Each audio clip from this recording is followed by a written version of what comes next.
Blizzard's lightning-paced 6v6 team-based shooter goes on general release on the 24th of May, and although it's immediately accessible to even the greenest of FPS noobs, there is huge depth to explore and much to master.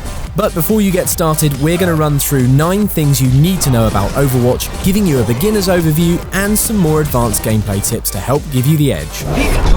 Firstly, there are a whole host of heroes to choose from and play as right from the start, each of whom fall into one of 4 distinct roles.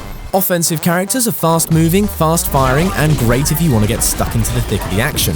Defensive heroes have a mix of weaponry types, including snipers and turret builders. Tanks are great hulking beasts, all with short-range clout and most with force field generators, while the final class of support characters are all about healing and buffing your teammates and deploying strategic devices. Each hero has their own unique set of weapons and abilities. All have a basic attack activated by clicking the left mouse button and a melee attack bound to the V key. Some also have a secondary fire mode. Every hero also has 3 further abilities, 2 of which are bound to the left shift and E keys, which activate unique weapons, create protective barriers and force fields, heal teammates, teleport you around the map, or cast one of many other unique effects, with short cooldowns between each use. And then there's the ultimate ability. Fire in the hole! Charged by time ticking away and accelerated by causing damage and helping teammates, the ultimate ability can be deployed by hitting Q, and is a devastating and often wide-ranging attack mode that, if used wisely, can tip the balance of power during a round. Although Overwatch is super easy to pick up and play, you'd be wise to think a bit more tactically if you want to hit a winning streak. When starting a new game, pay attention to the on-screen tips, make sure your player choice complements the team dynamic, and don't be afraid to change your class if there's a shortfall in one particular area. It also pays to hot swap during a match itself, if you think your team is missing a trick. But unless absolutely necessary, try to do this only after you've already unleashed merry hell with your last character's ultimate ability, as swapping over will reset the counter to 0. Imagination is the essence of discovery. There are currently 4 main game modes to tackle in Overwatch, spread across a wide variety of environments. Firstly, assault games see you battling your opponents for control of the map, with the team on offense trying to capture specific objective points, whilst the defenders try to maintain control until the timer runs down. Escort games see the attackers try to move the payload to the delivery point, with the defending team again trying to foil their attempts until the time is up.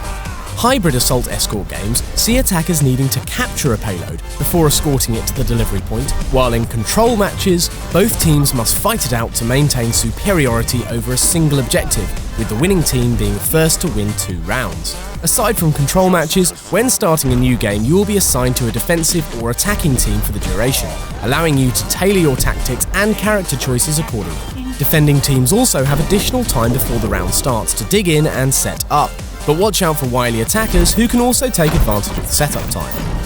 Oops. Now that the basics are covered off, we can look at a few more advanced tips to make sure you keep bagging the Play of the Game award.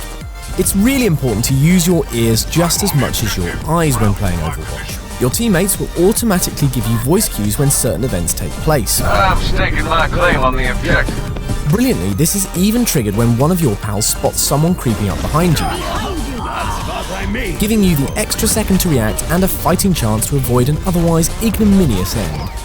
Also, listen out for the distinctive sound of an enemy activating their ultimate, as this can give you just enough time to escape annihilation.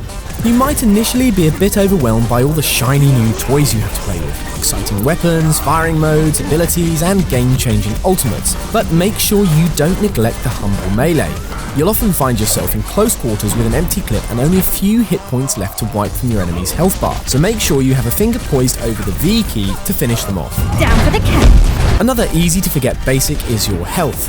Without support character buffs, most heroes will not regenerate their health automatically, so start learning the locations of health packs on each map. These should be go-to zones when you've just escaped a firefight. It might seem like a bit of a drag, but you'll be back in the action much more quickly by hot-footing it to one of these, rather than dying early in the next engagement and having to trudge all the way back to the fray. Not dead yet. If you're attacking on an escort map, one little trick that can help is using the payload itself as a mobile buff wagon. If you're playing as a character with a deployable buff or shield generator, then instead of dropping this on the floor and slowly trundle away from its benefits, you can actually deploy it on top of the payload so it moves with you, and your team can all continue to enjoy its warm, cozy, life-giving embrace. Finally, if you're not overly keen on engaging in a bit of real-life chit-chat with your teammates, Let's get a move on. then the built-in communication wheel is just the ticket. Accessed by holding down the C button, you can select from a variety of messages which can really help your game.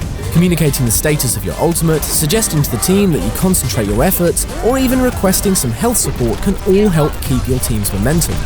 Just don't forget to say thank you. Thanks. Manners cost nothing, and they'll make your mother very proud.